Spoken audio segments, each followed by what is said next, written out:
Hello everyone, welcome to BRUNO'S MMA. I'm here today with Rob Maysey. He's the founder of the MMAFA, the Mixed Martial Arts Fighters Association. Hello Rob, how are you doing? Good, how are you doing? Very good, thank you. So here's the thing. First of all, what is the MMAFA? It's the Mixed Martial Arts Fighters Association. I started working on this in around 2005. I really didn't get much traction until around 2008, 2009, and that was in regards to Elite XC. I don't know if you remember the promotion Elite XC. They got to the point where it became apparent they weren't going to run any more shows due to finances, but they weren't releasing fighters. So fighters were just sitting on the shelf for months and months. A couple of the agents contacted me, asked, hey, what can we do about this? And I said, well, you can file a lawsuit for a declaratory ruling that the contracts are voided. But if you do that individually, you're going to be paying filing fees and service fees for each fighter you have. And they started doing the math, and they're like, well, that's not feasible. Yeah. And I said, but if they become members of an association, the association can file the lawsuit on behalf of all members, and you file just once. And they're like, we can do that? I said, yeah, we can actually do that. And I sent them the case law from the Ninth Circuit and all the way up to the Supreme Court that showed associations have standing to bring declaratory actions on behalf of members. So we ended up doing that. We drafted a complaint. We sent it to Elite XC, and a little over a week later, Elite XC ended up assigning the contracts to Strikeforce, to Scott Coker, which was fine with the fighters. They just wanted fights. Yeah. So from that point on, now when I made calls and I reached out to people, hey, let's meet up, they knew who I was. They would answer. We would meet. Prior to that, I was largely speaking to an audience of myself. Well, that's interesting now because basically what I'm hearing is that the let's say like the fighters kind of came after the idea, after the foundation of the organization, mostly at least, the association, I should say. So what was the basically why did you get that started? Yeah, that's a good question. So my background is baseball. I grew up playing baseball through college. My brother was much better athlete than I was. He ended up making it to the major leagues. So I knew what the players associations did for players, both the good and the bad. My brother was asked to cross the strike line. I believe it was 93, 94. He said no. The GM told him he was going to rot in the minor leagues that year, regardless of what he did, because if he didn't help the GM and the team, he wasn't going to get any help back. And that's essentially what happened. So it was sort of personal to me. Granted, that's baseball, but I knew what the associations did for players. Now, for me, when I graduated law school, I was still young, and I took up jiu-jitsu in law school as a sport. When I moved out to Los Angeles, I ended up in 10th Planet, Eddie Bravo's gym. And one of our teammates and part-time instructors, Gerald Strabent, got a call to fight Josh Thompson in the UFC. So all the team, we call ourselves teammates. We all drove out to Vegas to watch this fight. And after that fight, this was my first UFC event. I believe it was UFC 42. I'm looking around in the stands, and there's 15,000 people there. The concession lines were 100 people deep. After his fight, Gerald comes out to the crowd, and he's asking to borrow money to get home to Oregon. I was like, what? It didn't make sense to me. So very soon after that, I started learning, what these guys got paid, what they had to pay for in order to fight. And at that time, and for years after, guys entering the UFC would frequently be paying to fight after their expenses. They weren't making any money at all. And it became very, very obvious to me they needed an association and an antitrust suit was coming. I knew. I just didn't know when, because the lawyers can't file it. You need the talent to bring the suit. So I couldn't say exactly when it was going to happen, but I was confident it was going to happen. I knew sort of how the other sports developed and how antitrust was used. So I was largely just waiting. So that's very interesting. So you had kind of like not only like a professional foresight, if you will. Oh, this is going to be a thing. I can be the first one in. You also had sort of an emotional investment, from what I understand. Yes. Yes.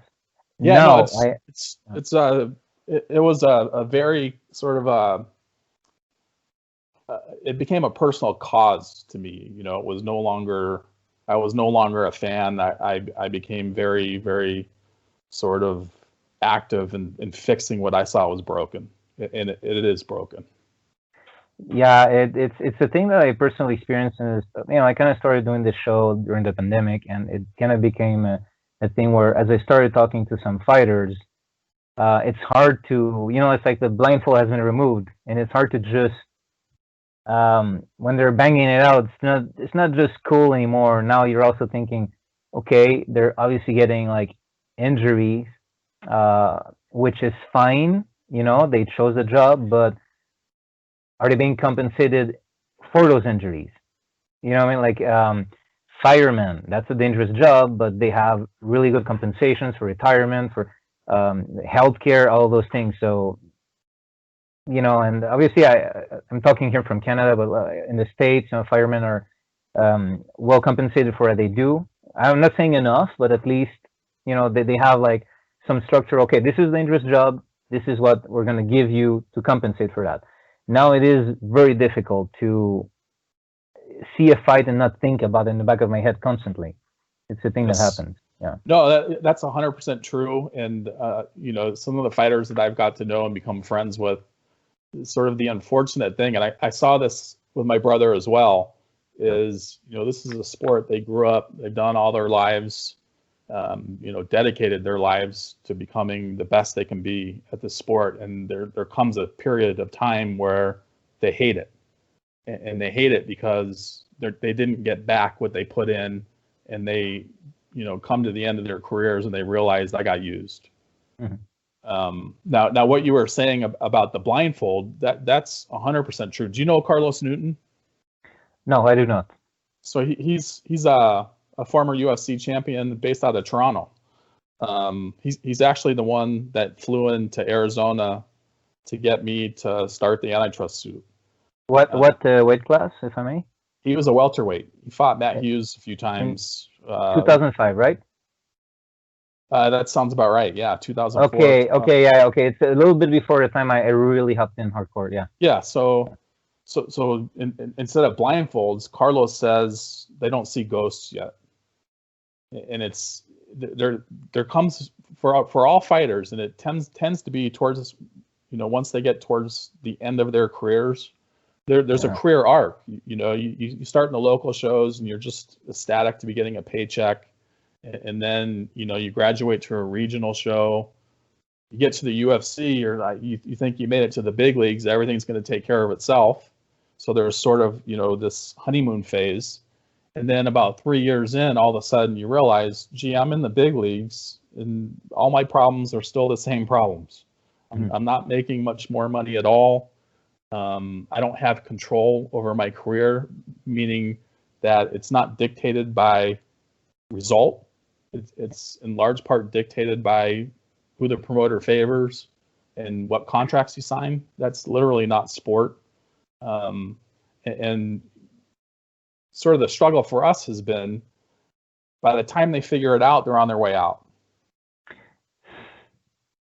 Yes. I think the thing about fighters too is obviously the mindset they require to do that thing is also a mindset that can be very tunnel vision. What I mean by, and I hope this isn't taken as an insult, what I mean by that is that to be doing that thing, you can't be thinking like a businessman too much. If you do that, you're no longer in the mindset you need to be fighting. So it's kind of one of those, like, damn if you do, damn if you don't. Like, you start thinking about those things, and now you're like your mind is not where it should be, or you just focus like, okay, I'll fight anyone, I'll build my name, all of those things. But then, as you're doing that, other people who are just business, they're business minded, and they see that and they go like, oh, I got you now.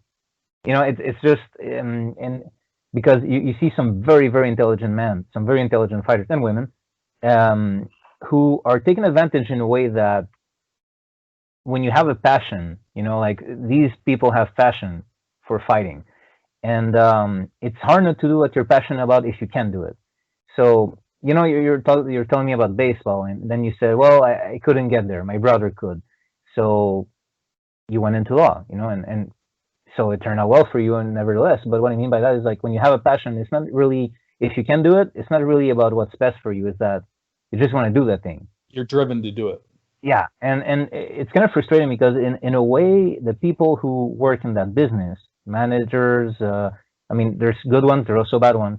You know, the promotions, they to some degree, because there's many things that people with money can do. So to some degree, they're also passionate, but they're passionate in a way that's different. They're not the ones doing the thing.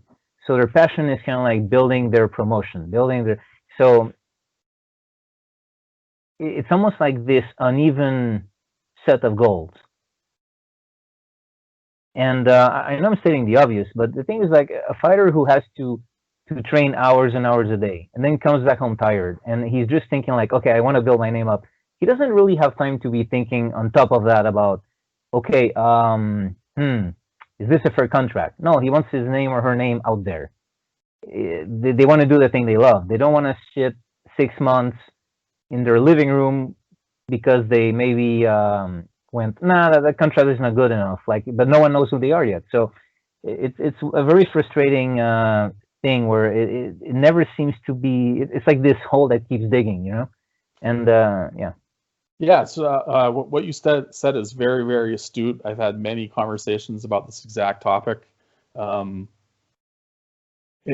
order to walk into a cage and fight someone in front of thousands of people, you have to be sort of fearless, right?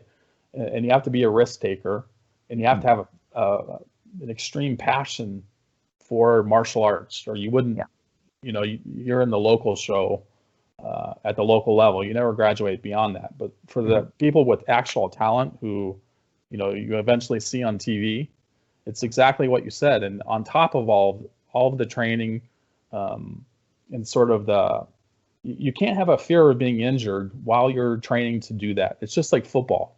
If you're afraid of being hurt on a play, you're likely to get hurt because you're going to hesitate.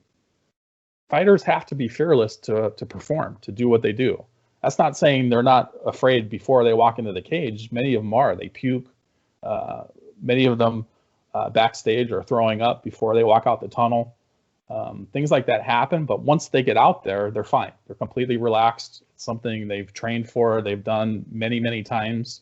They don't have the adrenaline spike like we do, typically. That being said, add on top of all of that, they're typically weight cutting. So they're starving. Yeah. And they get no sleep, and they're in pain. Those are the three major stresses that basically dictate all your rational thought.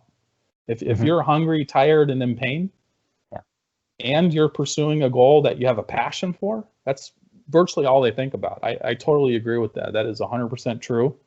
And sort of combat sports by design, and this is why law has had to step in, is throughout the history of combat sports, it's set up for those who want to exploit with the easy pickings for exactly the reasons we've said. You know, the fighter's concentrating on who's my next fight and winning. That's it. Yeah. I'm going to train. I'm going to make weight. I'm going to win. And they want to move up that ladder to eventually, you know, win titles and gain notoriety and pay. What the UFC has done and what's happened in MMA is they've divorced the sporting aspect of it. And by the way they did that is all other sports, they have a competitive architecture. So it's like a wrestling tournament. two wrestlers wrestle, the winner moves up, the loser goes to the loser's bracket, and you sort of compete your way up to the top until you have a title match. Mm-hmm. In the UFC, instead of having, brackets, the UFC has determined we are the ones who decide what you're ranked, and we are the ones who decide if you fight for a title, or if you fight on the pay-per-view part of the card or the undercard, and they use it as a weapon. And the way this is being done is, I'll use Aljamain Sterling just because he's current. Dana White's been talking about him. He'll get asked, does Sterling get the next title shot? And Dana White's answer has been, oh, it depends. There's a lot of other guys out there. Yeah. And what he's really saying is, it depends on whether Aljamain signs his contract extension or not. If he doesn't sign his contract extension, there's other guys. And that's how the UFC has been able to control pay. Yeah, I think it's, obviously it's just the way they chose to do things. It's not like this law that came to fix anything, but I kind of like the structure of PFL. I'm not saying it's perfect, but at least it's kind of one of those things where, hey, you're the one who, this is how it works, this is the points we're giving. And again, I'm not saying it's a perfect system, but at least I can sort of see there's a meritocracy there, where if you're part of the roster and you're the one who, according to these rules, advances to the next person, then you win the last fight, like, you're the winner of this season. And to me, there's at least there's something clean about that. Now, I'm not saying the whole organization has figured everything, and again, it's not a legal precedent in any sort of way or anything that fixes it legally or that affects the UFC in any sort of way. But at least that's one thing that kind of, when you look at something like what the PFL is doing, or Grand Prix, I guess, like when Bellator does a Grand Prix, again, who gets to be in it is a whole different story, but at least the people in it, like they advance. Like at that point, the winner advances, which is how it should be. It's not, well, you know what, this guy has more people following them on social media. Oh, this dude chose to came out of retirement for the third time, and we're gonna let him go in front of everyone else because he's super popular. Those things are just don't make the sport look serious in any sort of way. So here's the issue that we have with that model, and it's not that, in theory I disagree. It's PFL still signs people to contracts that lock them into the PFL. Yeah, not perfect for at all. But I just meant at least the advantage. Yeah. So what the Ali Act does is it comes in and it says to the promoter, to the managers, and to fighters, rank and title are separate from promoter and management. Mm-hmm. They're not controlled. And once that's outside of the promotion, now it doesn't matter what promoter you sign with. You all have a path to the same titles. That creates free agency. Because now if my promoter is not going to offer me what I think I'm worth fighting in a major fight, I can go to any other promoter and I still have the path to, or if I'm already champion, I still have that title. And that has immense value because in combat sports, in order to gain notoriety, you have to knock off the fighters above you that have notoriety. Mm-hmm. What the UFC has done is, and they did this through acquisition and intent, they went out and bought up any other promoter that gains notoriety, Strikeforce, Pride, Assets of Affliction, WEC, eliminated those belts. Now, if any fighter in any of those weight classes wants to be seen by the public as a star, you have to sign with the UFC and beat UFC fighters.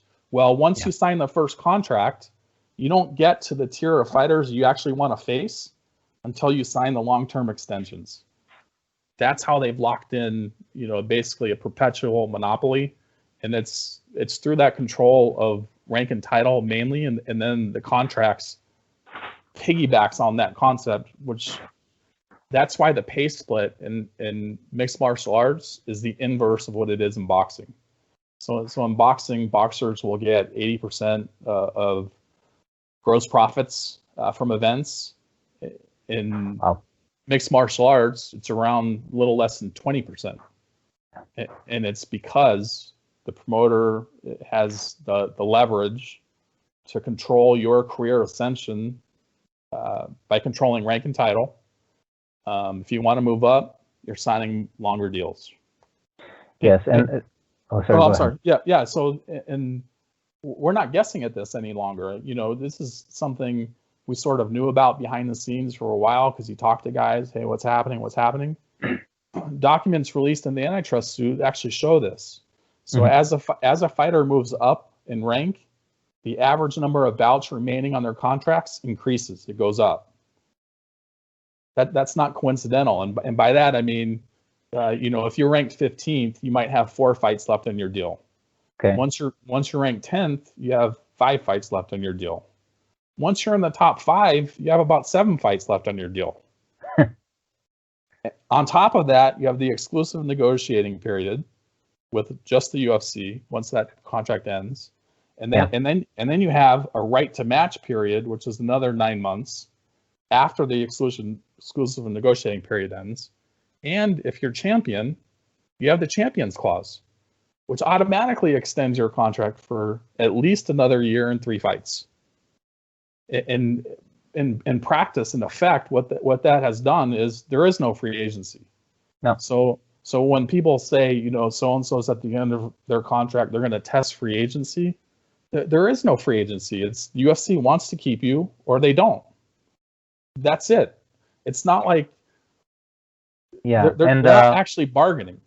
Yeah, and also because you mentioned antitrust earlier, you used that word, and basically, so when people mention the Ali Act and like the belts and the way the UFC does it, and I'm sure you can elaborate more on this, because I'm going to be very vague because that's the extent of my understanding of the matter. But the championships in the UFC are not something. This is something that might surprise people. They're not an official thing. They're actually just this. How do they say it? It's kind of like this title. It's not a title. It's just this.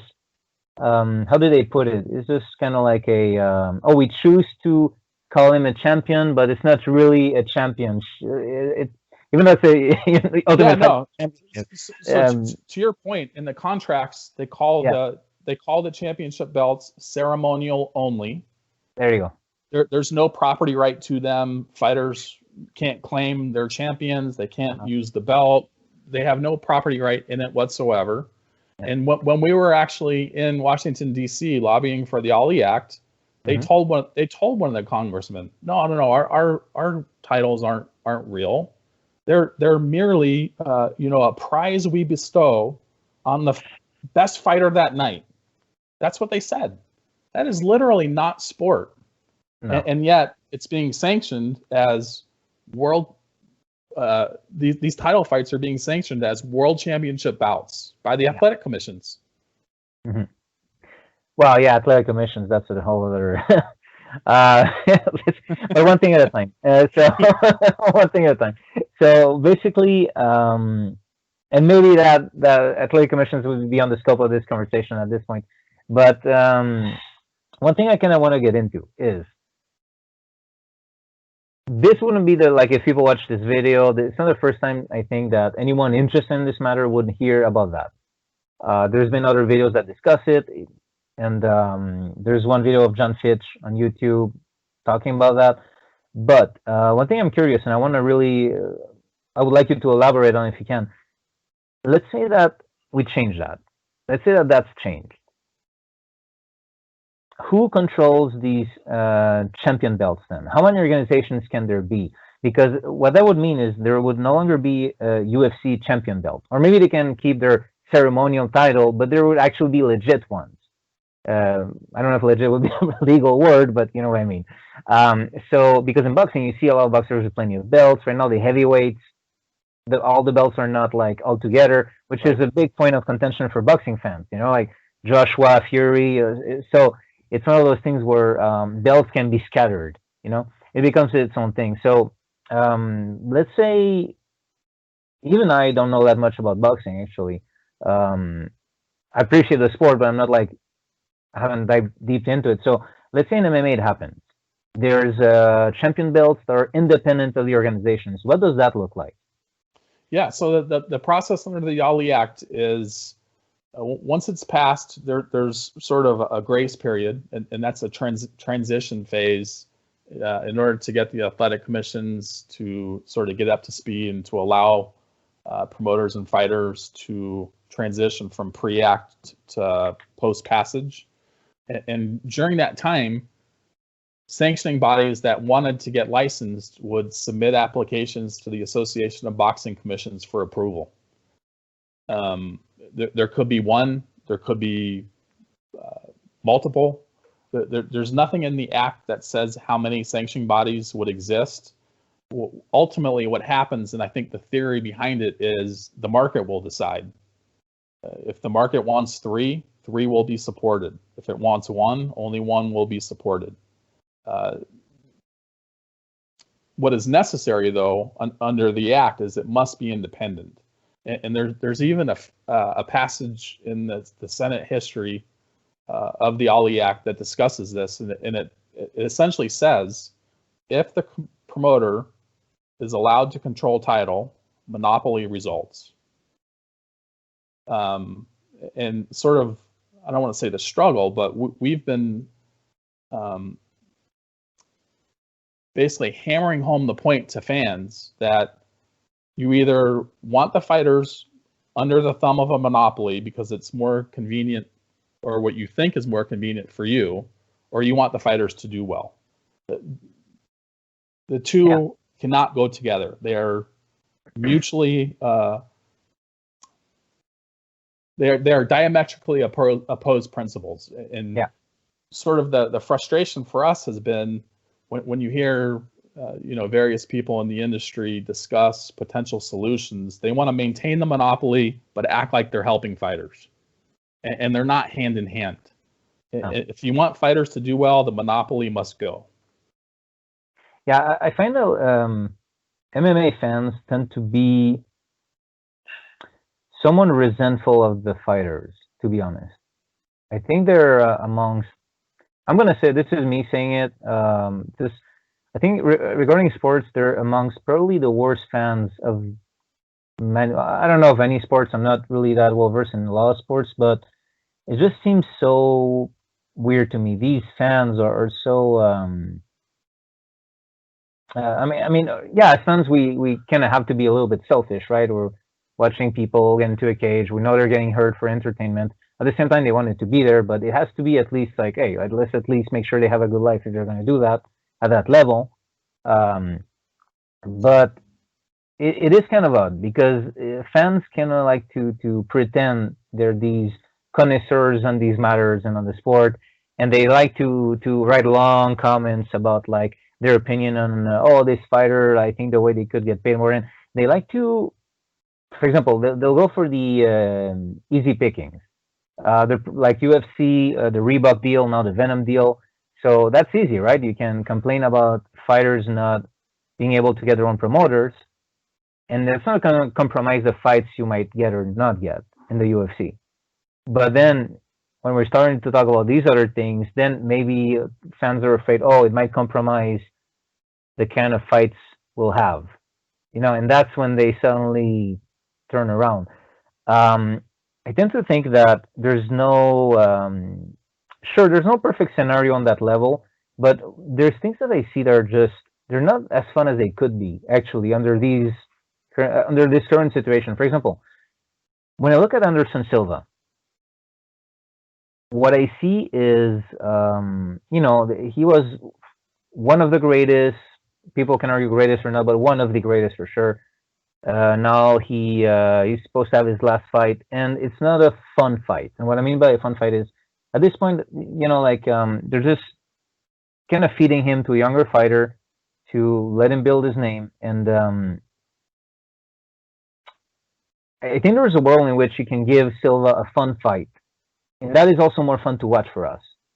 Like give him a fight that's appropriate for him, what he did for the sport, the time he spent, like everything he did, and then like give him some fight that's maybe a bit more for him at this moment, that even will be more enjoyable to watch, because like what are we going to watch otherwise? Like it's not that fun to watch when an old favorite gets demolished by a younger fighter. a young hungry fighter. It's not fun to watch. But in a world where fighters like Mayweather fought Conor McGregor, lots of people had fun with that. That wasn't a competitive boxing fight, but it was fun. So why not? And I think that if the money is there, right fighters will face each other anyway. We have Wilder and Fury twice now. I don't think these things are what fans fear they will be, but they're so afraid of it that they will kind of they're not gonna back the fighters there because they're afraid that they're gonna lose the fights they want to see. So a few things now on Yeah. fans. I gave you my background in sports, so I sort of knew the development of the other sports associations. The fans are virtually always opposed to the talent, and we sort of prep our guys when they get involved. Don't be surprised when the sentiment is 90-10 against, because typically that's what it has been for us. People hear our ideas and sort of the majority reaction is usually not positive, and that's because fans fear change. And they really, at the end of the day, most of them, or I don't want to say most, a good number of them don't really care what the fighter makes. They want to see fights, right? Yeah. So we want our guys to be prepared and not be surprised by that. It doesn't surprise us at all. It's happened in every sport. The typical sentiment is, you guys are getting paid to do something I would do for free. You guys are getting paid to the ball sports to play a game. It's like you're doing something I dreamt about doing, don't have the talent to do, and getting money, and you want to complain. That's sort of the fan mindset. So we don't let it discourage us. We would ask fans, hey, keep them an open mind. Now onto the fun fight scenario. Again, this plays into rank and title. When the promotion operates the sport, and I put sport in quotes because it's not operated as a sport, but instead, like the WWE, it changes the incentives. So now when the promoter wants to build somebody, they want to feed him an Anderson who's on the way down, right? Yeah. The fighters in mixed martial arts have very, very little control as to who, where, or when they fight. Boxers have much more control. Boxing managers can actually, do their jobs to protect their fighters. They're supposed to protect the interests of their fighter. And it's not always for an Anderson Silva to fight, the next up-and-coming superstar because that guy wants a name. But as MMA has developed, the fighters just don't have that kind of control over their careers. In fact, they have very, very little. I think an argument that can be used when people talk about, I would do this for free, well, first of all, no, you wouldn't. Everyone needs to put food on their table.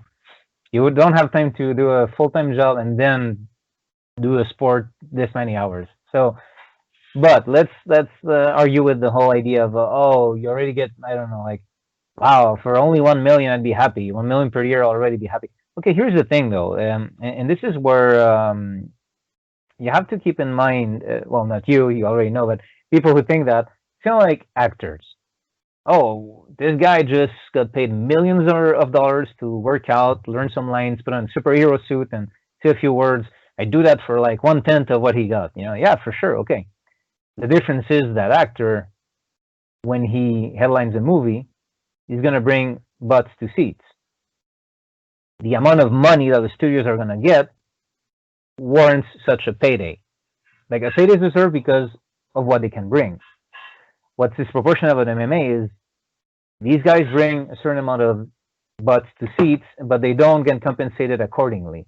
And that's what people should understand. It's not, is that a lot of money or not? It's like, hey, if these are the guys doing the actual thing, how come the money is going to that dude over there just because he placed the chairs? So it's, and this is going to sound like a weird example. I'm a fan of comic books because the T-shirt is a tell. In the 90s, hottest creators in comics, in Marvel Comics, left and founded Image Comics. They just made their own company. They were like, hey, you know what? What? How come we're getting treated so badly? We sell so many comics, and why is this our pay? They created their own company. They were the talent. They were in control of what they did, and they sold, and they made lots of money. And that proved the fact that hey, they're the ones bringing the readers. They should get paid accordingly. Now the problem, of course, is that in that context, the creators could easily put their product out there. In sports, even if someone is super talented, they cannot just gather some friends in a backyard and bring people in. They need the organization. So that's the thing. When people think of, oh, this is the amount of money that, wow, I do that for half that price or whatever. Yeah, but okay, but they're doing more than that. They're bringing in a lot more money. So where's that extra money going?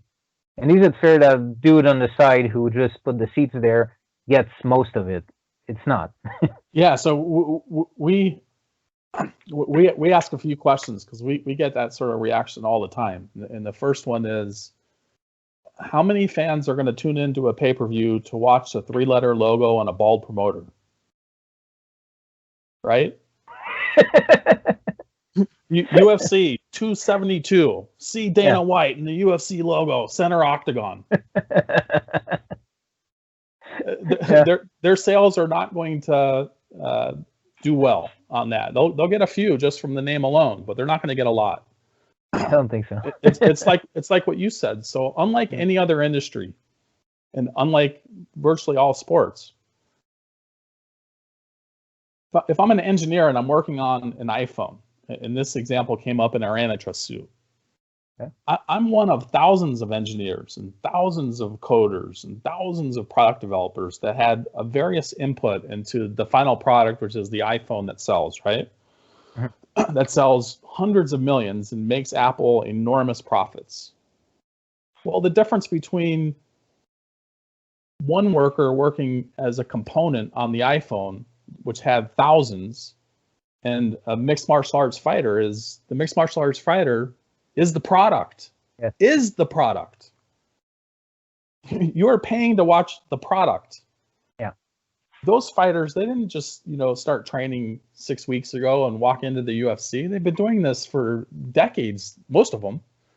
They dedicated their lives to become excellent. We're seeing, in theory, we're seeing the best. That's why they have sort of ascended the levels in order to make it where people know who they are. Now the question is, who should be getting the revenue generated by those bouts? Should it be the product, or the marketing arm? Yeah. And as it sits now, the marketing arm gets the vast majority, not the product. And the product's the person. Now, add on top of that the fighters are the ones, and you sort of touched on this before, they face long-term health consequences, all of them. They face CTE. They have joint problems. They have arthritis. Many of them have had multiple surgeries already. They have screws inserted. Sort of long-lasting health consequences that are going to follow them for the rest of their lives. In combat sports, and I think people miss this as well, combat sports are called the hurt business, right? And it's sort of the notion is it's not supposed to be something that I can be a middling performer and have a career at it for 20 years. Combat sports is not supposed to be that. It's supposed to be you enter the pool, you try to make it to the top as fast as you can, make as much money as you can. So once you begin the downward slope, you get out fast. And you've already made a pile of money that compensates you for the damage you did to your body. Well, in MMA, for whatever reason, people think, no, 20-year fighters is a good thing. They can go 20-20 or 22-18. As long as they're having slugfests, well, you're going to have brain damaged fighters that we're going to start seeing in about now. That's the thing that when some people hold like, okay, we're going to get into something a bit touchy, but if anything, that's very true. And to be honest, how can I put this? Obviously, you can't use it as an umbrella excuse for everything, but we see, I'm not even going to name names. I'm just going to see there's certain aging fighters who are starting to show certain behaviors that most people are starting to judge them. Oh, they're destroying their legacy, you know. Okay, and it's too complicated a matter for me to from my house decide which case, oh, he's always been like this, or no, actually this might be CTE. I guess it's impossible to tell for me. But what I will say is, you know what wouldn't destroy a legacy if that fighter could have gotten out when it was time for them to get out. They had made enough money because I'm gonna give an example here. Let's say there's a pianist. He all his life that's all he does, piano or whatever else. Like you studying in law. What if tomorrow law didn't exist anymore? Like, oh, you spend all these years studying this, now you have to start from scratch. Let's say you're a certain age, like, okay, I have to start over now. Like, so now imagine for fighters, they to be at that level, they did it for a long time. They didn't do something else more often than not. They trained for that. Now, for them, at some point, fighting doesn't exist. It might exist, but not at a level that will really bring them money. And their abilities are dwindling more and more. And with the CTE, that they're not necessarily able to suddenly. A lot of them are not going to be able to, I don't know, open an MMA gym and make a business out of it. They're not going to have the aptitude for it at this point because of all the damage they took. So fans are kind of very judgy, again, resentful almost. Like, oh, resentful. Oh, they got to do this. You know, therefore I'm going to attack them when they're down. So you see them, like, fighters starting to have certain behaviors that are not, and some of them were always problematic, don't get me wrong, but others, during their careers, everything's fine, and now around the end, they start doing stuff that, oh, people judge them. How come they did this? But that's part of the nature of they stuck around too long because they had to, and they can't do anything else now. It's that last point. You know, you're always going to have. We were talking about earlier. Fighters kind of have a unique mindset to do what they do in the first place. So you're always going to have fighters who, you know, just can't get over the urge to compete. They're going to want to. Yeah. The issue is, I know there are many who fight long after they wish they were not fighting because they didn't make any money. Exactly. And that's a problem. When you're fighting at the top of cards for years, you've main evented multiple times, and you really don't have anything to show for it at the end of your career. That's a shame. All the money is going to the promoters, and as proof of this, look at the yachts they bought. Not one, but two. They bought two. What was it? Dana White's daughter's birthday had Bruno Mars in it, or something. How much is? Am I remembering wrong, or how much money did that birthday cost? In the meantime, you have this dude who like just paid his coach and like his training, his dietitian, and like now he has to be careful for the rest of the month, you know. And that's if he won the fight. Yeah, so even take sort of the upper tier UFC fighters who are not the champion pay-per-view draws. They might make, you know, $250,000 for a fight. They're fighting twice a year, and their camps are 8 to 12 weeks each. They're cutting weight, and they do this for years. So it's not like, you know, they're developing their second career while they're fighting. They're not. Exactly. Yeah. They're fighting. Basically, their days are completely surrounded upon who's my next match, what do I need to do to prepare. That's what they're doing. They don't have their study book in the sauna with them, let's say. Yeah. Yeah, no. So even though, you know, people, you know, see, well, he made $500,000 last year. Well, that could be true, but they're only making that amount of money for a very short period of time. It's usually 2 to 3 years tops when you're at that top level. And it's to compensate them for all the years they put in when they were fighting for 200 and 200, 400 and 400, sleeping on couches. You know, they weren't paid for any of those years. So it's kind of a... I did an episode with Tim Sylvia when the screws in his arm started coming out. Yes. And, you know, he said like, well, I thought the UFC was gonna pay for it. They didn't, so he made like this online campaign to draw attention to that. And here's the thing. Obviously, me personally, I don't agree with Tim Sylvia's politics, like at all. But the matter of fact is, this guy was a champion, and this should not be happening to him. Like the UFC should pay for that. But again, like it's so weird what kind of fans the MMA has, because like it was kind of like one of those things where you had people going at him because of he's very right wing, so they were kind of like, oh well, there you go, that's the healthcare you wanted, like okay. Then you had other people who kind of went at it like, well, you broke your arm in a UFC fight, but you kept fighting, therefore you exacerbated this injury. Well, they didn't use that word, but And I'm thinking, okay, wait. So first of all, the politics thing is kind of like very petty of whoever writes that, because the matter of fact is, hey, whether you're for better treatment or not, it cannot be selective because the guy didn't agree with you. But when people have this argument, like the fans, like I don't think in my video I had a single comment. I think the only comment that was kind of positive was an Australian guy talking about the health system, and I'm Canadian, so we were like, yeah, we agree. But I didn't see a single comment of someone kind of like supporting him directly. What I saw was the kind of this attitude that was very petty towards his politics, which you can understand on a personal level, but when it comes to that sort of injury and how the UFC reacts, isn't that a bigger issue? And then it was, oh, well, he kept fighting. I'm like, well, what is he supposed to do? Not fight anymore? Or is he supposed to just stay under the UFC forever so they pay for his arm? He can't fight anywhere else? That's his career, Now, so it was one of those very frustrating things. Again, it's kind of it's hard now to find joy in other fans of the sport for me in a way. But it was really messed up because the fans really said, well, he kept fighting. It's like, well, but that's his career. Like if he got an injury in the UFC that will affect him forever, that fight happened in the UFC should be responsible forever for that injury, whether he goes to a competitor or not. I tend to agree with that. And,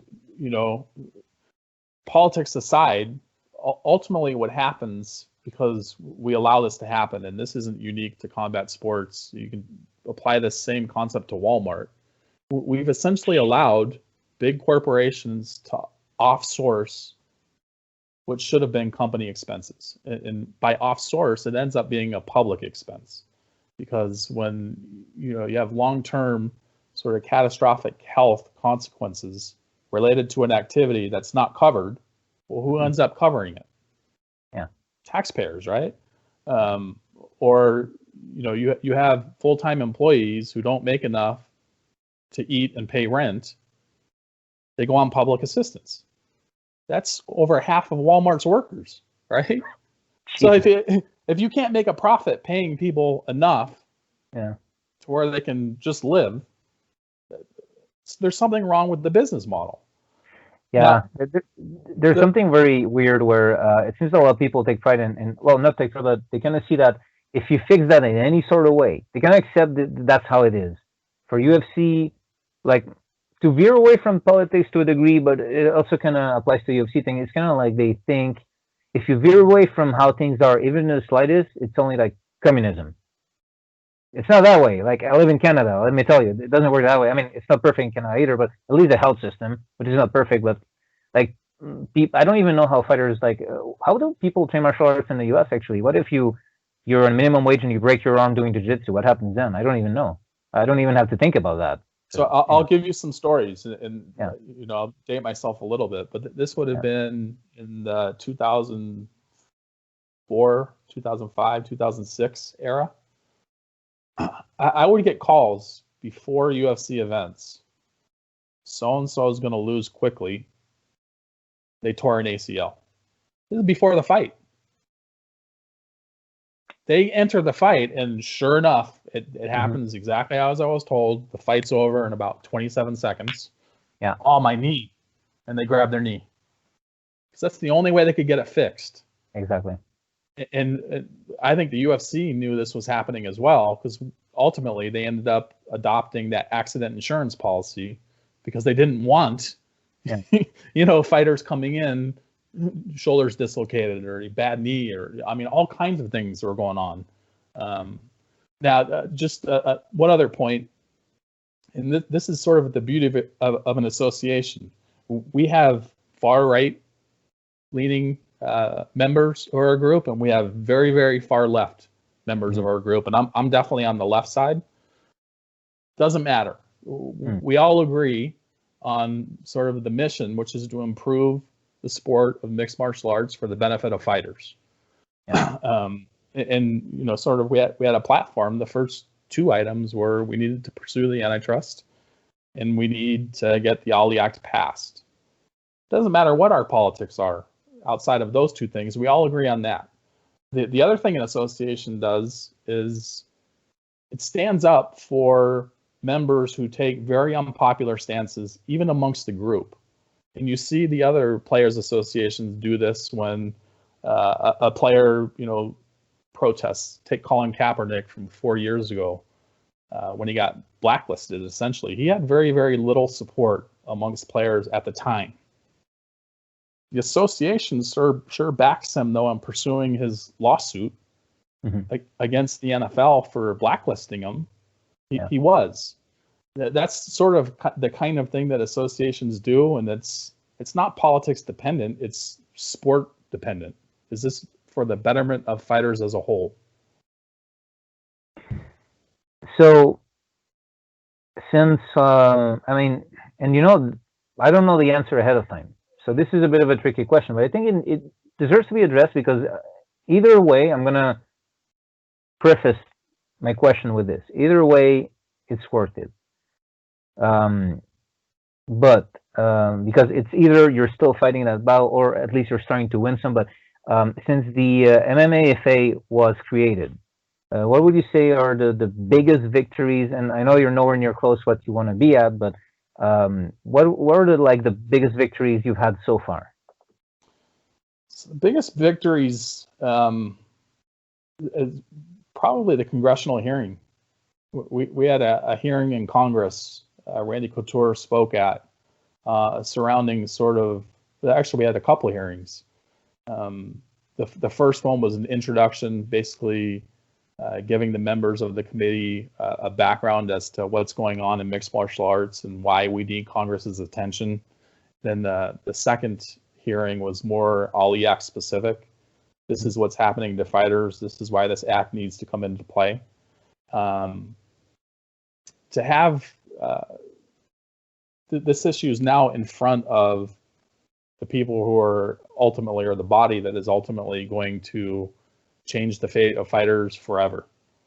We haven't quite, crossed the finish line on that, but we're close. We're very, very close. Had you asked that same question 6 years ago, people would have said all of this is impossible. In fact, they did. They told me, you'll never file an antitrust suit. You'll never get a bill introduced. You don't have enough money. You don't have enough lobbyists. All the reasons why don't do what we're doing. Well, we just continue plodding on.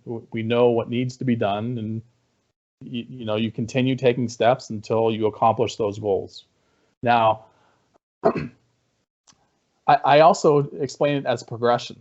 So, sort of new fans and new media now, to them it's normal seeing fighters complain about pay, right? You're hearing it more and more, even from top stars. Well, 6-7 years ago, or maybe a little longer, we were called frauds. By we, me, Josh Gross, John Barr of ESPN, anybody who said what was actually going on was called frauds. You don't have sources. The fighters aren't saying it. Obviously, they must be happy. We had all the sources. They just weren't public yet. So when people think, this just happened, by happenstance, the past 10 months, no.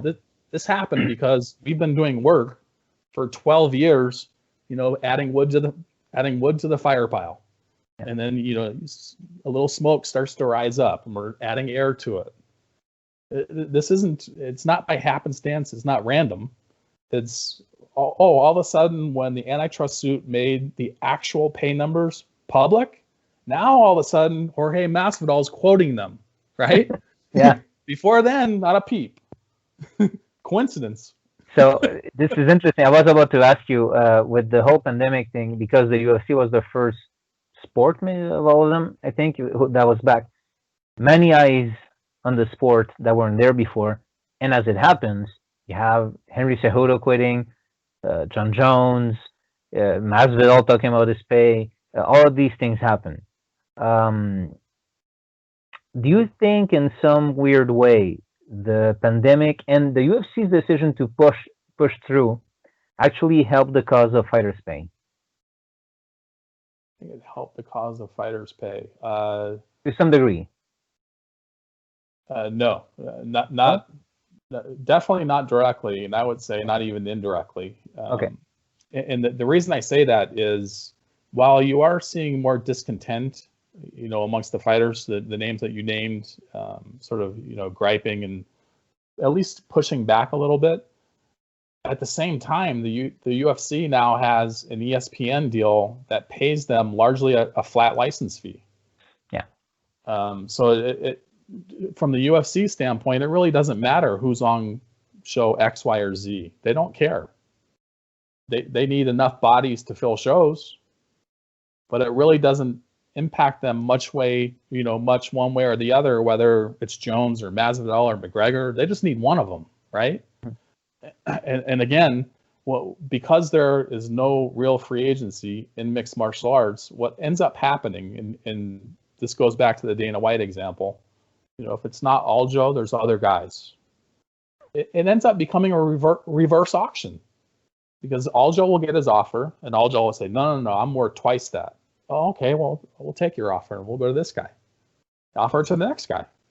And it becomes reverse to this, in the sense that, fighters should be working together to drive pay up. Mm-hmm. But because of how the power is structured, it's the opposite. It's, well, hey, if you want that title fight, here's your pay and here's your 10 fights. Well, I only want one fight. Well, then you don't get the title fight. Right? Yeah. I think also something to be said about the Ali Act, if it was in place. And, because a lot of fans fear that whole idea of, oh, I'm not going to see the fighters I want to see fight together actually fighting. But then, if you look at Bellator, and of course I'm drawing a blank on his name suddenly, I don't know why. The wrestler, he just got into free agency. From Bellator? Yeah. Not Ed Hardy, is it? No. When I say wrestler, I mean like he oh my god, can't believe I'm forgetting his name. Anyway, he used to be a champion in Bellator. He's welterweight, lightweight, and now he's into free agency, and the rumor is he's going to go into the UFC. But I can't believe I'm forgetting his name. I don't know what's wrong with me today. Need more coffee. Nevertheless, a lot of fans, always thought, okay, what if, and now I can't remember. They were like, oh, what if he fought this guy in the UFC, this guy in the UFC, And fans who look elsewhere than the UFC get excited when you have stuff like Bellator, going with Rising and doing cross promotion, and so these things are exciting to fans.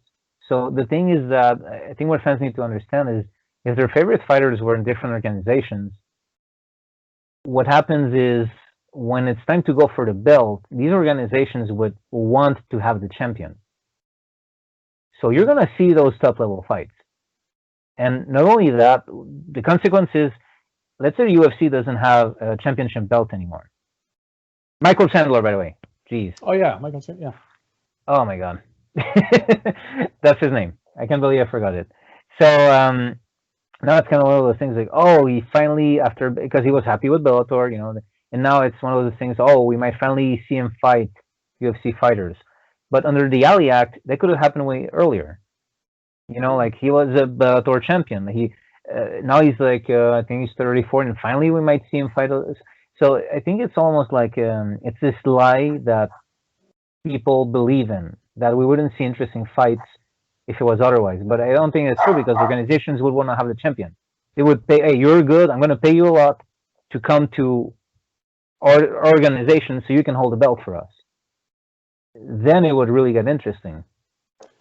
I totally agree. And the other aspect that I think, people don't, they sort of miss because they haven't thought about it yet, is because promoters want to promote champions or contenders, people that can fight for that belt. What you see happens is promoters from all over the world. You'll have a promoter in Toronto who meets an Olympic wrestler, a 17-year-old who's trying out for the Olympics in Toronto, and he sponsors them. I'll fund your Olympic dream. Come join my gym after. I'm going to promote you when you enter MMA.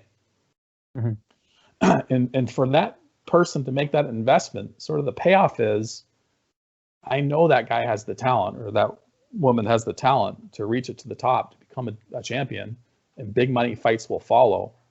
I'll front, hundreds of thousands in advance, because I'll get my 20% of those $10 million paydays at the back end. Well, because of how MMA has been structured, you're not seeing those investments at all early on.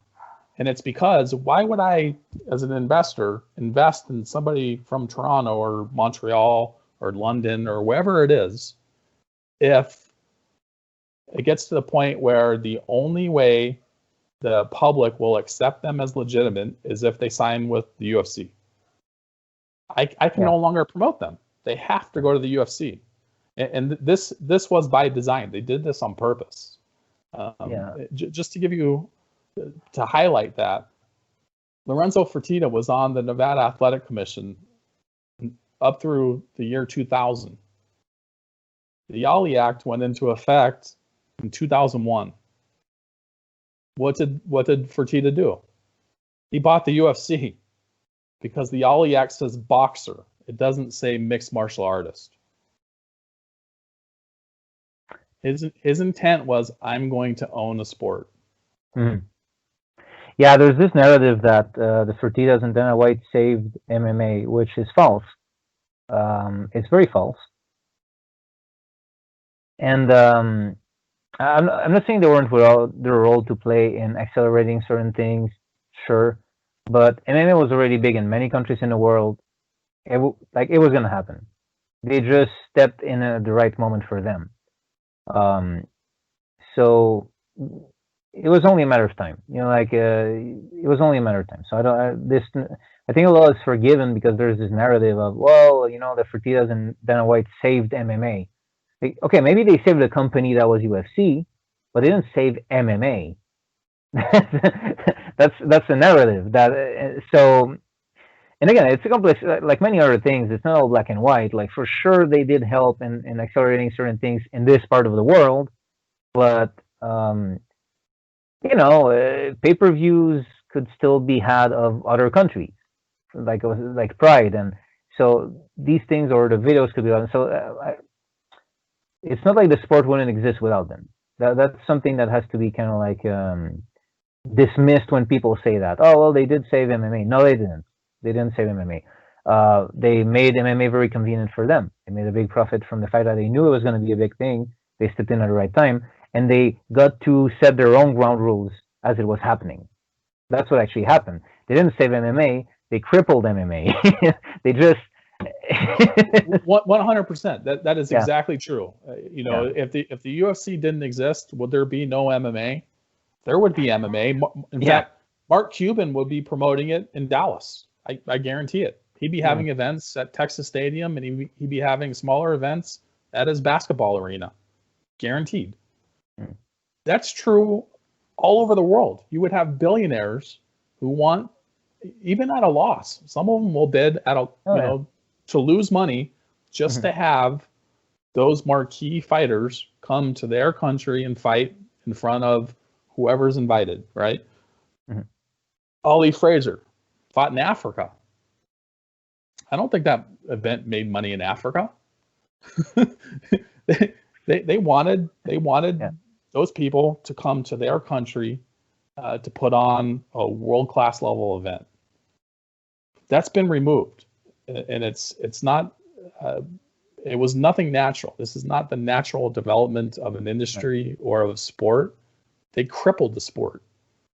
In fact, if I don't know if you've seen it, Dana White's first interview, or at least the first one that I recall ever seeing, was in 2001. And he says, I'm going to work with Yuki Kondo of Pride, and I'm going to work with Terry Treblecock of King of the Cage. And he names like 4 of them. We're going to all work together. They never did. Yeah. They never intended to. Yeah. By work together, it was, you can release your fighters to us because we're the top dog. And that's sort of how they viewed it. Yeah. It's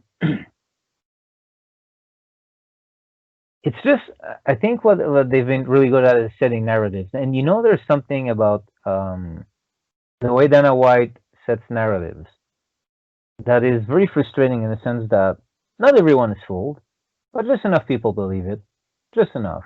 It's kind of like, give a good fighter a really bad matchup on his last fight because he's not going to renew. You give him the worst possible matchup ever. He wasn't good anymore. Right. Stuff like that. And it's just one of that reminds me of an example. So you remember Fedor, right? Emelianenko. Yeah. So there was a period of time where Fedor was seen by virtually everyone as the #1 heavyweight in the world, and probably the #1 pound for pound fighter in the world. And the UFC heavyweight champion at that time was Randy Couture. They tried to make that fight happen. Randy tried really, really hard. He got tied up in litigation by the UFC in order to prevent that fight from happening. But to your point, when Dana White thought they were going to sign Fedor was the best ever. He was the greatest. Yeah. Within weeks, all of a sudden, he's a bum. He's fighting nobodies. He fights chumps and tin cans, and the media overhypes him. And sort of the surprising thing to me was, within about a 6-week time frame, you're seeing those media members that were criticized drop Fedor in the ranks. He hadn't lost. But all of a sudden, he starts moving down because they put Brock Lesnar above Fedor. Oh, my. Yes. I did not know that. Yep. And it's... I think I just got a headache from that. But yeah, I mean... Zuffa has made a lot of money, and they've bolstered their business by propagating what we call the Zuffa Myth. And it's sort of this narrative as to how they came in and rescued a dying sport, and without them it wouldn't exist, and all this other nonsense. Yeah.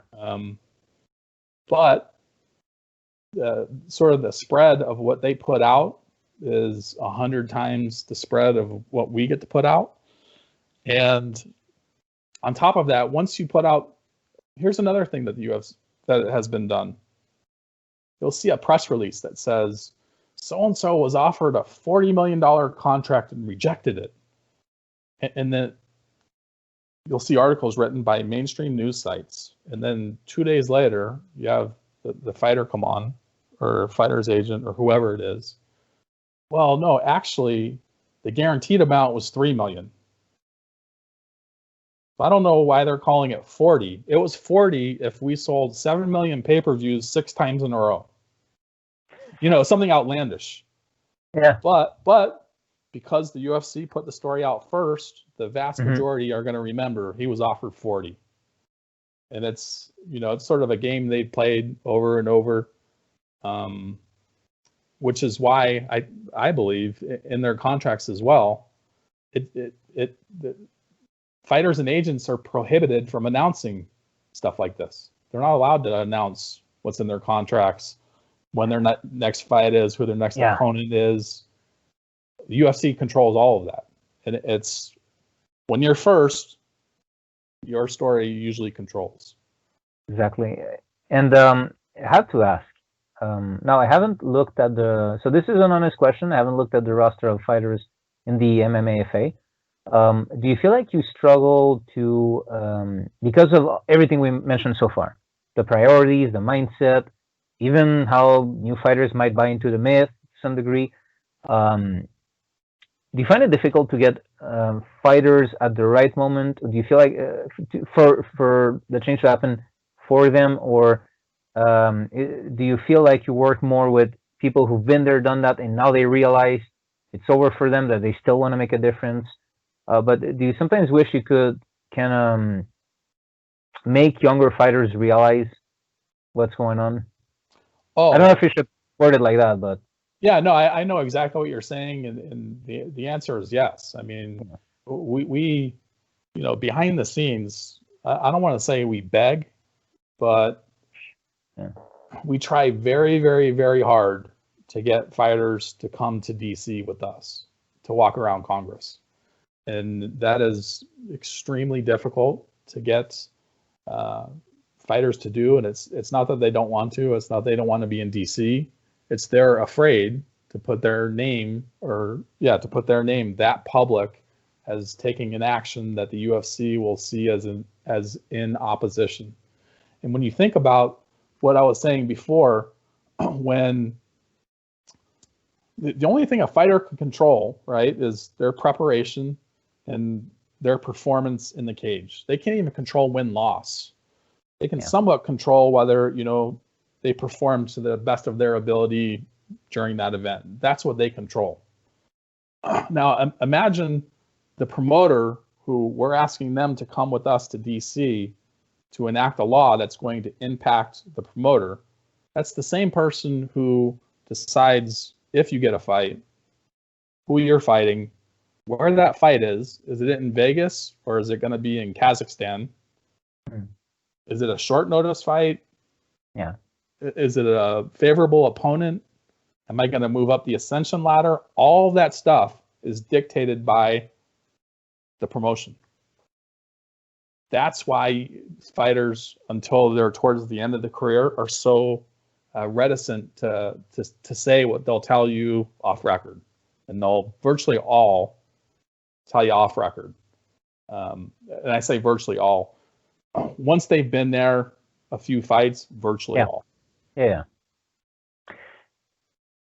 Yeah, and I also wonder sometimes because when I look at stuff like poor judging, and then I would kind of going like, oh well, I tell my guys all the time to finish fights, as if that was like this choice. Oh, I guess, oh yeah, I should have finished it. But obviously, most fighters, it's like are paid more if they win, they're paid less if they lose, and that keeps them kind of like needing the next paycheck, like not wanting to fight a status quo because they just worry about the next check coming in.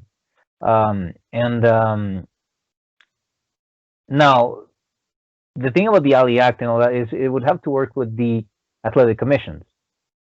The athletic commissions have their own problems, to be honest.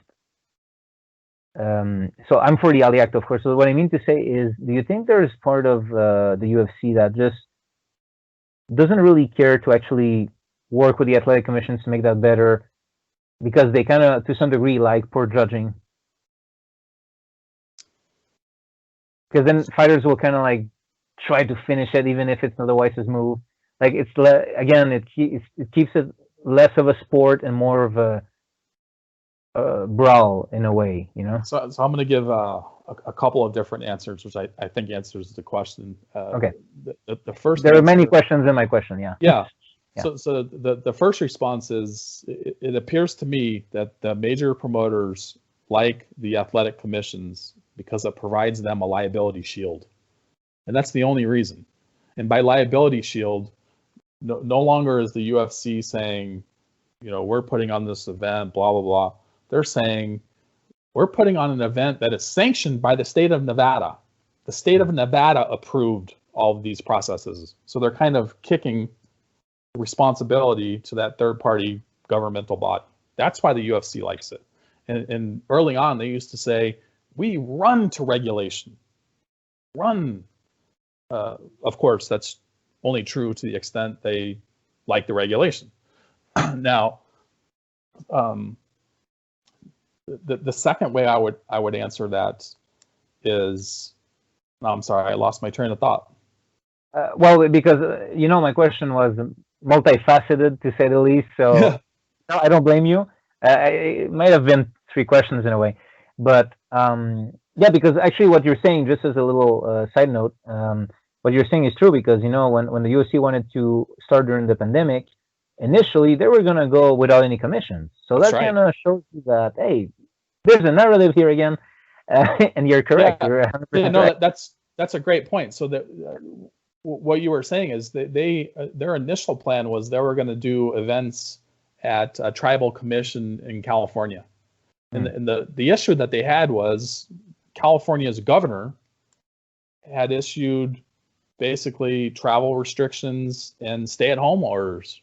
So how are you flying people into a state that has travel restrictions and stay-at-home orders due to a pandemic? They got pressured to sort of, scrap that plan. But that was the initial plan, and that's the opposite of running to regulation. They were That's only essentially, because the mouse. That's only because the mouse told him to. Disney. Mickey Mouse, yeah, Yeah, so Disney. that Mickey Mouse told him, Disney uh, pressured him. yeah, don't do that. I don't know what Mickey Mouse's voice is, but the mouse called him. Yeah. But I know what my second response was. yeah. Now, in terms of the Ali Act and the Association of Boxing Commissions, Mm-hmm. in our view, that's why the Ali Act and the MMAFA were sort of hand in hand. We need both. And it's the Ali Act, when it's implemented, doesn't do much just on its own. It gives us a hammer to now enforce. It's a tool. The association is the enforcement mechanism to use that tool. Without the tool, we have nothing to enforce. So, people criticize what the Ali Act has done in boxing. Boxing hasn't had an association to enforce it on behalf of the boxers. So the only time you sort of publicly see it used is very, very top star fighters might file a lawsuit, or more often, what ends up happening is, fighter X will get his agent manager to send a demand letter to the promoter threatening to bring an Ali Act lawsuit if, X, Y, and Z is not remedied, and they ultimately come together and they settle. But it provides the fighter leverage that they didn't have before, because there is a private right of action to enforce it. Now, we go out and say, you guys are all criticizing the promoters won't follow it, it's not enforced, the athletic commissions, or the attorney generals haven't done anything about it. All of that may be true. We would do something about it. We'll file our own lawsuits. That's fine. Evidence of that? Look at our history. Yeah. Yeah. So listen. Obviously, we could talk about it for a long time, but there's something I'm kind of curious about, because let me know if that's true. I hear a lot that managers in MMA can sometimes be problematic. I mean, obviously, all managers in all sports can be, but in MMA, they can be problematic in a weird way that is not as present in other sports, where a lot of them, from what I've heard, are very hand in hand with the UFC. Where it's almost like they're not employees of the UFC, but they could almost be. What has your experience been with the managers? Is it a thing where the managers, the fighters who go to you, have managers who agree, or do you have cases with fighters that join the association and the manager is kind of like this stick in the wheel? Like. Yeah, so in our experience, or at least my experience, virtually every fighter who gets involved against the advice of their manager. The fighter or the managers typically advise their fighters not to take any adverse action to the UFC whatsoever, not to comment in public, not to go to Washington, D.C., not to say you support the act, not to wear the logo, nothing.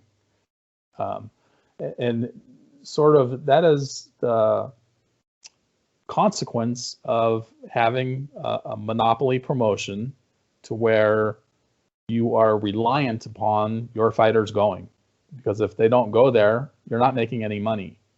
And sort of what ultimately ends up happening. And this isn't to say there aren't some good managers. There are some. I would, comfortably say the majority of them are what I call brokers. They're not managers at all. They're certainly not agents. They're brokers. And as brokers, their paying client is the UFC. Fighters are the product. Yeah. They're like the stock. They're the You're stuff. moving that stock. Exactly. Yeah. Yes. To maybe, how could I put this? Well, I think you'd find better words, but basically, I think it's a distinction that's very, very important, and it might fly over people's heads if we don't maybe put a spotlight on it. But I think that's the thing. An actual agent or manager would be the person who, okay, this fighter, he is my client. He's the one through which I make the money, but also it's a symbiotic relationship. It's supposed to. A lot of agents, managers, or whatever the term is right now, again, kind of tired today, but in MMA, the way it works is they work hand in hand with the UFC. And the fighters there's no symbiotic relationship. They're a product being moved. So the same way a shipbroker, for example, would be like, okay, we got these things to move. Hey, this ship company, do you want this? Okay, good. There you go. And it's shipped there. Okay, so shipbrokers are very impersonal in that aspect of whoever wants to take it, And again, I think you would have explained it better than me. Maybe I shouldn't have gone into it too much, but the thing of the broker is that the fighters will be treated like this commodity is being moved around. They're not sticking with the fighter. They're just moving the fighters through. So if the UFC isn't happy with an agent, the agent's career is over. Which has happened. That literally has happened. And again, we've sort of said repeatedly, when a monopolist takes over an industry, it's MMA as an example. It's not just the fighters that suffer. It's everybody else in the entire industry. And if you want examples of this, look at the media. Any media who tried to cover the sport was basically ostracized. Their access was cut off, and they lost their jobs, quite frankly. And there's numerous examples of that. And then you have the apparel companies. Those were the companies that sponsored, Carlos Newton when he was an 18-year-old fighting in local shows in Toronto. Worked his way up. Finally, he's good enough to get in the UFC. Well, the UFC eliminated all of that. So many of those companies failed. They went under. They're gone. Managers and agencies.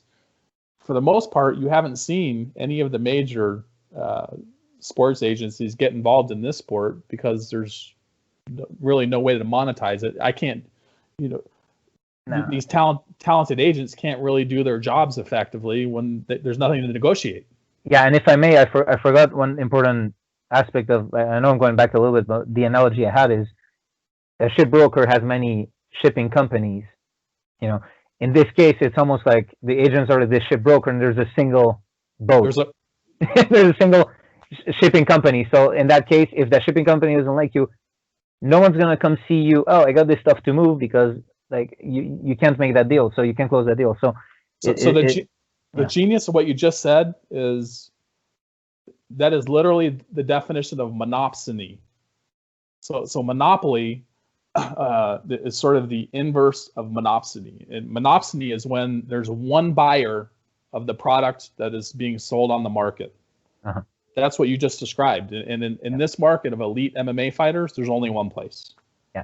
So because monopoly is basically if you're the only one selling cell phones. Selling a product. Yes. Monopsony is, let's say, the purchasing an product input. you need for a battery. You're the only company that can buy it. Yes. Therefore, no other company has access to what they would need to build the cell phones. Exactly right. Yeah. So the fighters, being the essential element, are all grabbed by the UFC. Yeah, and the result of that is it's not. Instead of increased prices on the consumer end, which is what you would see in a monopoly scenario, in a monopsony scenario, you see the one buyer of the input, the fighters, driving the purse down. So what they should have gotten paid in a competitive market, their wages are getting smaller because they're the only shop. Yeah. Okay. I feel like I could have done this forever. I'm hear my dog. Okay, Rob, if people want to know more about this, where can they find information online? Follow us on Twitter at MMAFA. There's a Facebook page, MMAFA. And then on Instagram, MMA Fighters Association. Oh, and I guess also the website. If you want to read up on any of the history on the Ali Act, go to MMAFA.tv. So, Rob, listen, thank you very much. Keep fighting the good fight. I hope that as time goes on, more fighters join the MMAFA, and I think it's essential at some point that the UFC does not control the market anymore. It's deeply essential for the well-being of the sport and the human beings who work in it on all levels, like you said, not just the fighters, but when you think of everyone, the coaches who get a percentage of the purse, the agents who have no choice but to shake their hands with the dragon because there's no one else. All of these things, it's just essential stuff. And it's fine to be a fan of an imperfect thing. It's fine to be it's not like we have to stop being fans of MMA, but I think the middle ground is be a fan, enjoy the sport. Me personally, I don't boycott it because I don't think that at the end of the day it helps the fighters, because if the thing becomes less popular, it's not really helping them. But I think it's important to not be opposed, at least to change, to voice opinion for change, and I just wish at least that fans would stop being so publicly against positive change for the people who work in the industry. Like, if at some point what's going to happen is just you cannot have an industry where people are not getting properly remunerated, and you think it's going to be a healthy industry forever. It's not. I mean, I guess my final thought on that will be in all of the other sports, when they were going through their association and antitrust phase, you would have the owners and the media saying, if those players are successful in what they're trying to do, the sport will disappear. Baseball will disappear. Football will disappear. We'll all go broke. Yeah. It's not true. No. The MMA will thrive. The industry will grow. You will see more events. Literally, you will see more events. Yeah, look how exciting drafts are in whatever sports. Again, I don't really follow other sports, but I know that people get really excited for the NFL draft. It's just like this big thing, and I think there's a dialogue to be had. I think it's all anyway. I think it opens doors that are a lot of fun, and at the end of the day, if at least we can establish that for fans who are opposed to it because of fun, it can be a lot of fun as well. And if not for a moral reason, there's a lot of fun to be had. Michael Chandler could have fought other fighters long ago while staying in Bellator. If the belt was not owned by a company, all the companies would just fight for that belt, and that would be amazing as well. Because Bellator and Rising go against each other. That's interesting. So anyway, Rob. So one more. Yeah. AJ Mckee, Bellator fighter. Yes. He may well be the best in the world. Does anyone consider him to be? No. You're fighting UFC, bro. He might be, though. And the only thing, preventing us from knowing whether he is or not is company controlled belts, because otherwise he's talented enough and he's charismatic enough to where those cross promotional fights would be happening. Yeah, and there, just real quick, the fact that the best are in UFC is a narrative. Bellator, One, Ryzen, they have amazing fighters, and a lot of them could beat the other any given night. It's anyway. Cross promotion fights would prove that. We'd get rid of this whole notion, because my closing thought is, I think one of the reasons that the UFC remains so strong is that people are really convinced that anything not UFC is subpar, and that narrative also helps with their monopsony. Yes. But that is a lie. Because look, a lot of current or recent UFC champions came from Strikeforce. That's right. Like when some fighters went to ONE FC from the UFC to ONE FC, they didn't have an easy time. Ben Askren was past his prime. Let's just put it on the table. Had a hip injury, past his prime, was retired. So like this narrative that, and they love to use that narrative. But Demetrius Johnson had some really tough fights in ONE. Really tough fights. Anyway. No, that's 100% true. I mean, and like you said, we have an experiment to prove this. Yeah. Look at what happened when Strikeforce was merged into the UFC. Those guys did very, very well. Yeah. Very well. Okay, Rob, listen, I won't take any more of your time. Thank you so much for coming to the show. Thank you for having me.